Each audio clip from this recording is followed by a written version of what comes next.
All right, guys, so the Democrat infighting is raging. It is a full-blown war out here on these political streets. It just is. Because the progressive Democrats like AOC and Bernie Sanders have essentially declared war on the centrist Democrats like Joe Manchin and Kyrsten Sinema in regards to infrastructure spending, right? They're essentially fighting over how much more money we should spend that we don't have, right, on infrastructure. That's what they're fighting over.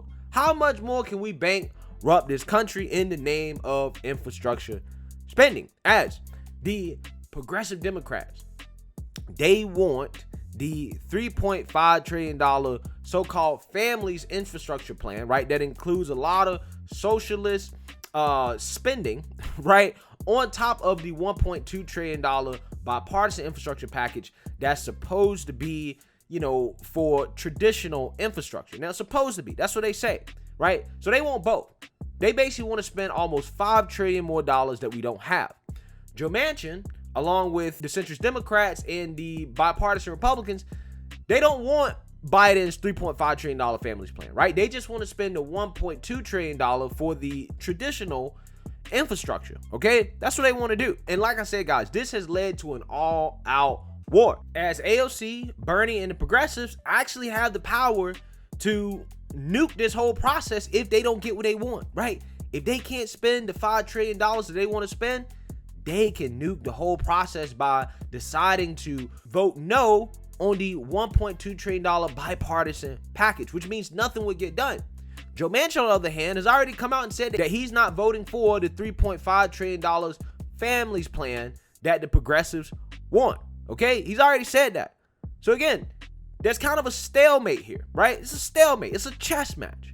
Now, this chess match has kind of spilled over, not just on social media, but also onto mainstream media, as AOC has been accusing Joe Manchin of all types of slanderous things, right? For example, I mean, she said that the man is a sellout to big oil and big coal, and also accused him of basically killing the American people because he doesn't want that $3.5 trillion families plan. So Joe Manchin has responded to this, and Bernie Sanders comes out and responds to Joe Manchin. So we got this big Democrat war going on that I want to show you guys clips of so you guys understand what's going on. Take a look. Heard your fellow Democrat, Congresswoman Alexandria Ocasio-Cortez, said this about you in a tweet. Manchin has weekly huddles with Exxon and is one of many senators who gives lobbyists their pen to write so-called bipartisan fossil fuels bills. It's killing people. Sick of this bipartisan corruption that masquerades as clear-eyed moderation.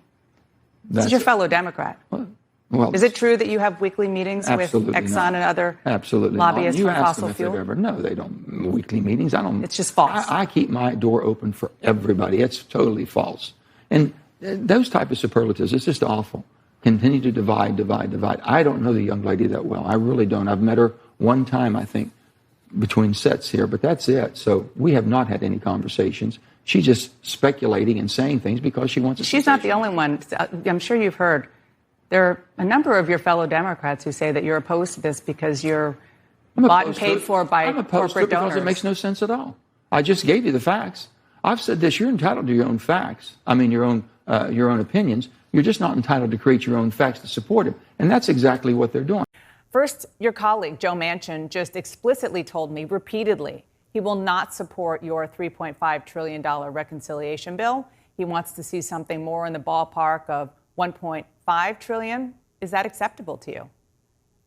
No, it is absolutely not acceptable to me. I don't think it's acceptable to the president, to the American people, or to the overwhelming majority of the people in the Democratic caucus. Look, we worked with Senator Manchin to pass the $1.9 trillion American Rescue Plan, which was enormously consequential and helpful to working class families in getting us out of the economic disaster that befell us as a result of COVID.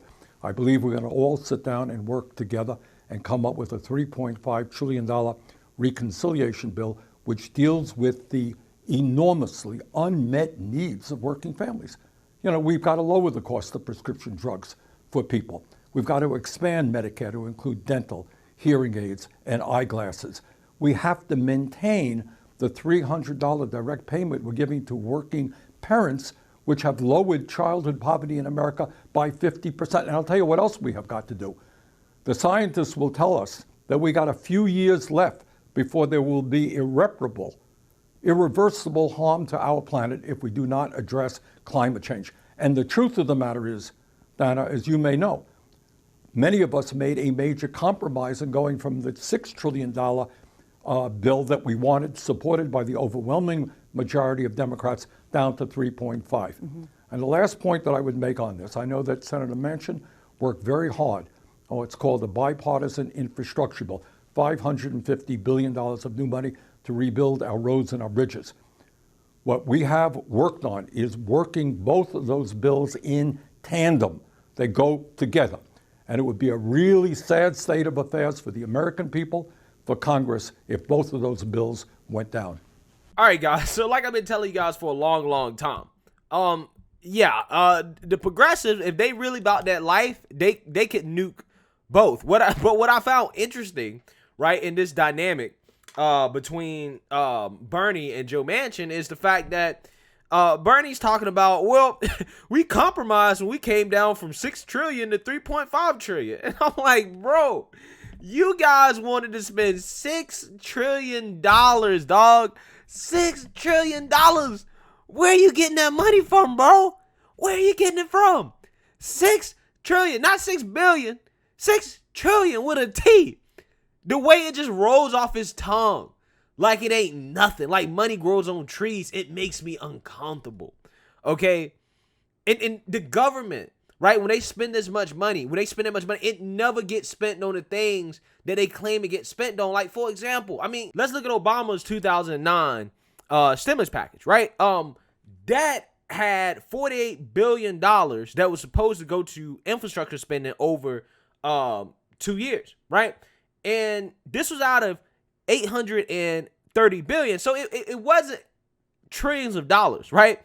But that $48 billion, while it did keep, hundreds of thousands of Americans from losing their jobs, it didn't really result in significant growth in the construction market, right? As the U.S. Census Bureau data shows that the total value of roads and bridge construction work put in place in the Pre-Recovery Act of 2008 was $81.4 billion. In 2009, it only grew by $800 million to $82.2 billion. It totaled $82.5 billion in 2010. Okay, so we had $48 billion spent on infrastructure, and it only grew the construction market by like $1 billion, right? Talk about waste. Okay, and the reason why, guys, is because the states at the time, they were suffering from tax revenue losses because of the recession. So they just took the federal money and pocketed it to balance their own budgets, because a lot of these states actually have to maintain balanced budgets, right? So they just pocketed the federal money. And also on top of that, again, a lot of these states actually spent less money on construction and infrastructure during the time in which they received this stimulus money.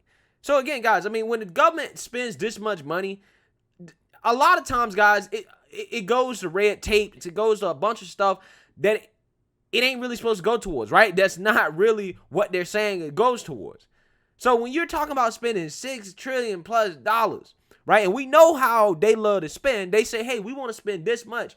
They don't actually figure out what do we need to spend money on, what bridges and roads need to be fixed, what do we actually need to do, and let's add all that up to get a number. No, they start with top line and fill it in, right?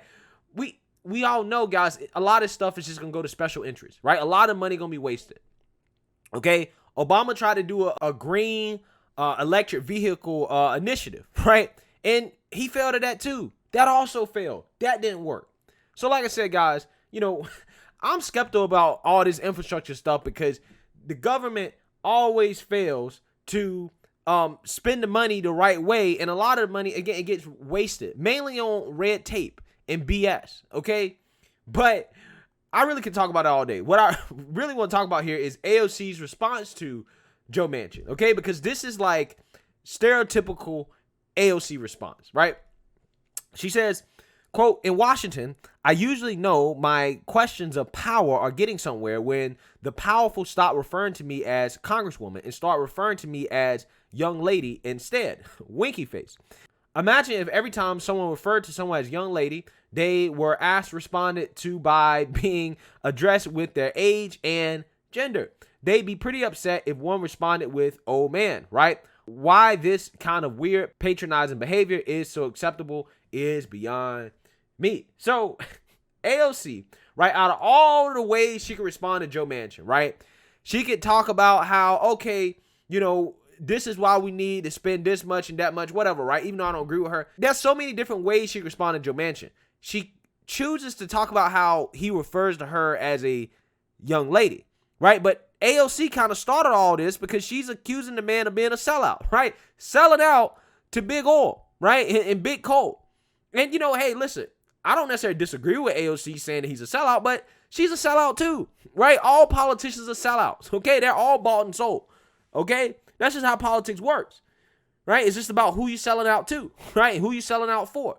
That's all it is. But at the same time, she also accused him of killing people, right? She loves tossing around all kinds of slanderous allegations and name calling. But as soon as she gets a little bit of taste of her own medicine, oh, I'm offended. He called me a young lady, right? What if I call him an old man? And again, she started the whole thing. But I think what's really telling, guys, is how when Joe Manchin responded, he said, I don't know AOC like that. I've only met with her once. And I think that that kind of shows you what AOC is about, which is nothing. Because she'll get on social media and throw shots at Joe Manchin all day, but she won't actually sit down and meet with Joe Manchin and talk to him about, okay, this is why we need to spend this much money, right? This is why we need to do this. This is why we need to do that. Why haven't you tried to do that? Because him and Kyrsten Sinema are the two people that's basically getting in the way of what you guys want. So if you really want it so bad as much as you claim, why are you not actually trying to talk to them, right? They're all in Washington just like you are, okay? They're Democrats just like you are. Yes, they're in the Senate, you're in the House, but you can still talk to each other. You can still come together and figure out how to resolve your grievances. But you're not doing that. You'd rather take pot shots at him over social media than to actually go to the man's office and say, hey, let's sit down and talk this out. But like I told you guys, this is what AOC is about. This is why she's the most least effective politician in the country, right? I mean, that's not even an opinion. That was something that was studied, right? She's one of the most least effective politicians in the country. Because even though she has a big mouth and she talks a big game on social media, she doesn't know how to actually legislate, right? But Joe Manchin, on the other hand, again, whether you agree with him or not, the dude knows how to legislate, right? He knows how to come together with people that don't agree with him and to come up with legislation that they all agree with. He knows how to do that. AOC has no clue. All she knows how to do is to throw slanderous accusations at people over social media. And then she wonders why her agenda never gets done, right? Why she's kind of irrelevant outside the very few times she does have some power. Kind of like right now to a certain extent in the sense that because Democrats have a slim majority in the House, they can nuke this whole process if they want. So, like I said, man, I know I talk about this a lot, but again, I find this stuff to be interesting. I find this to be the real fascinating part about politics. We will see what happens. Let me know what you guys think. Make sure you like, comment, and subscribe. Most importantly, share a Black conservative perspective. Peace.